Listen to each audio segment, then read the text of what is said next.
అందుకనే ఒక పుస్తకంలో రాస్తారు, మనం పుట్టినప్పుడు మన ఇంట్లో అందరూ ఆనందపడతారు. మా ఇంట్లో వీరు పుట్టారు, వారు పుట్టారు, మనమంతా ఇప్పుడైతే ఫోన్లలో ఫోటోలు పంపించుకుంటాము, లేకుంటే ఇదంతా చేసుకొని ఆనందపడతాం.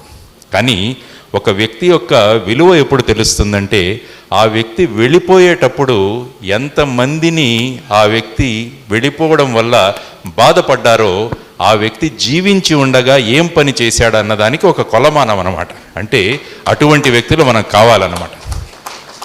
మనం పుట్టినప్పుడు సంతోషించడం కాదు, మనం వెళ్ళిపోయినప్పుడు ఎంతమంది అయ్యో ఈయన వెళ్ళిపోయాడే అన్న ఒక బాధ ఎప్పుడైతే వాళ్ళలో కలుగుతుందో, ఆ వ్యక్తి జీవించి ఉన్నప్పుడు ఎంతమంది మీద తన ప్రభావం చూపించాడన్నదానికి ఒక తార్కాణం అన్నమాట. అటువంటి మహానుభావుడు డాక్టర్ ఉమర్ అలీ షా గారు అన్నమాట.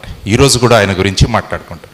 ఆ వ్యక్తి యొక్క గొప్పతనం, ఆ వ్యక్తి చేసిన అనేక విషయాలు, రాజకీయంగా ఏ విధంగా ఆయన ముందుకు వెళ్ళారన్నది కూడా మనం చూసాం. ఎందుకంటే ఉమర్ అలీ షా గారి గురించి మహాత్మా గాంధీ ఏమన్నారంటే, ఉదాత్తమైన రాజకీయ భావాలు కల వ్యక్తి అని మహాత్మా గాంధీ గారు ఉమర్ అలీ షా గారికి కితాబ్ ఇచ్చారన్నమాట. చూడండి, గాంధీ గారి లాంటి వారు ఉమర్ అలీ షా గారి గురించి ఏ విధంగా మాట్లాడారు.